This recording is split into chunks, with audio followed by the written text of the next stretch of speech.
I'm even interested in venturing out as a solo artist. So it's taking me all that time, man, to kind of build it up. It's funny because I remember Dr. Dre saying the same thing. He's like, I don't like the way my voice sounds on tape. So it took him 10 years to actually pick up the mic. The time he started producing, so I can very much relate to that because I think I'm the same way. Right, and speaking of Dre, Detox need to come out ASAP. We've been fiending for that record for I don't know how many years. So Dre, if you're listening, if you're out there, put that record out, please. I heard a joint today. There's a new joint that's Snoop featuring Dre. Have you heard this record? Oh no. Crazy. Wow. It's mostly Dre. It sounds like one of the Detox outtakes, but fire. That's what's up. So, what do you feel? And D'Angelo, actually, it's Snoop, Dre, and D'Angelo. Wow. Return of D'Angelo. Whoa. He needs to come back out with a record, too. We've been waiting on D'Angelo ever since Voodoo. So, D'Angelo, send your album out. Have it out soon. We fiending for it. Now, what is your take on the crop of male R&B groups of today from back in the day of Shai, Intro, Troop, New Edition, that whole period? Well, I'm just back to a conversation you and I had off the air about the article that was in, what was that, Vibe magazine? Yeah, Vibe magazine about 1993. Yeah, about what a powerful year that was in R&B.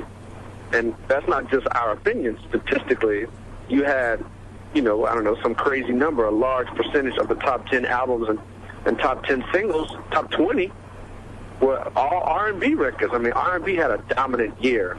And being in the middle of it, honestly, you're not really aware of it. When you're in the game and you're out there hustling hard to try to get airplay and make your show better and do everything you're doing, like any other job, you're so focused on the job at hand that you don't really have a chance to step back and see what's going on. So, quite frankly, bro, until I read that article, I didn't even really realize what kind of impact we had.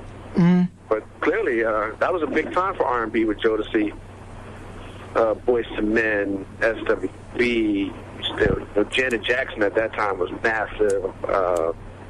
There was a ton of R&B. Mary J. Blige was coming into her own. There was so many, man. Even the lesser known but still great groups like Intro and Y&V. I'm in Houston, so I got to mention H-Town. Some really, really powerful acts at that time, all with pretty sizable hit records under their belt. So, yeah, man, and like you and I said at that, during that conversation, that it's not like that anymore. And that also surprised me. You look at the charts now, and there's just not nearly as much R&B out there as there was. Yeah, everything is so like hip hop dominated right now. No doubt. And I definitely think '93, the hip hop soul era, was when R&B started to become hip hop heavy, and when hip hop reached its commercial peak.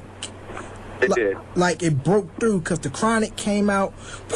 It was getting played on MTV next to Nirvana in '86. You probably didn't have that on MTV. Way. Now, no way. Yeah, now Shai is currently touring right now, correct? The current lineup.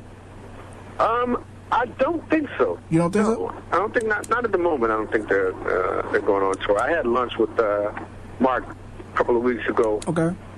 And I don't think so. I think they're chilling right now. I'm about to record something new. Okay. Now, tell me a little bit about the new album you're working on. My new album is called Clothing Optional. Okay. Catch me at myspace.com/CarlMartin360. Okay. And it's an album, like I said, it's my first solo album. First album I'm doing outside of Shai. It's pretty beat heavy. As as R&B has become very influenced by hip hop, obviously, as we all are. But at the same time, very, very melodic, and still maintains a lot of those those big hooks and a lot of good love songs. I think some people will really get into. Right. Now, what's the inspiration behind the title Clothing Optional? But that's actually figurative as well as literal. Okay. I just felt like in the last, I'll say, 8 years, that obviously the United States in particular has taken a very conservative turn. And I feel like everything is just really, really tightened up. Not only literally in terms of, conservative values, but also figuratively. people speaking their mind, athletes celebrating.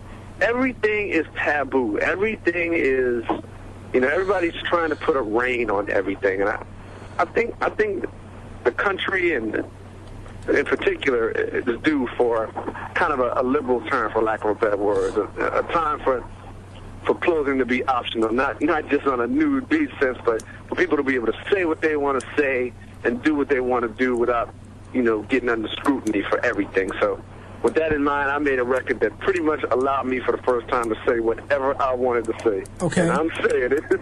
Right. It's kind of a wild record. Right. So it's all you on this album? You working with any other producers? It's all me producing. On the producer side, I got some very exciting features. Like the musical debut of Ananda Lewis, the TV personality, who's working on her first album right now. She makes an appearance. And I will say that I'm in Houston, Texas right now recording with somebody. I won't drop the name. Yeah, don't do that. Everybody knows who the Houston rappers are. Hit him in the mouth. Everybody knows who the Houston rappers are. Yeah, if you know your Houston rappers, you know who he's talking about. Yeah. And if you don't know, Ananda Lewis was formerly of BT's Teen Summit and of MTV VJ and Howard alumnus, correct? That's right. Shout out to everybody from HU, Howard University, Chocolate City, you know what I mean? Every HBCU, doing your thing, A&T, Shaw, you know what I mean? Doing your thing, you know what I mean? Now, before we close this interview out, would you mind giving the people a little bit of that classic If I Ever? Absolutely. Come on, I know some of the fellas are waiting to get their chicks on the hotline like Pretty Ricky. Wow. Yeah, come on, it's 10:42. The very first time that I saw your brown eyes, your lips said hello and I said hi. I knew right then you were the one. But I was caught up in physical attraction, but to my satisfaction, baby, you were more than just a face. And if I ever fall in love again, I will be sure that the lady is a friend. And if I ever fall in love so true, I will be sure that the lady's just like you. Alright, people, y'all better give it up. And if y'all fellas in the singing mood, finish that song off to your girl. Y'all may get lucky at the end of the night, if you know what I mean.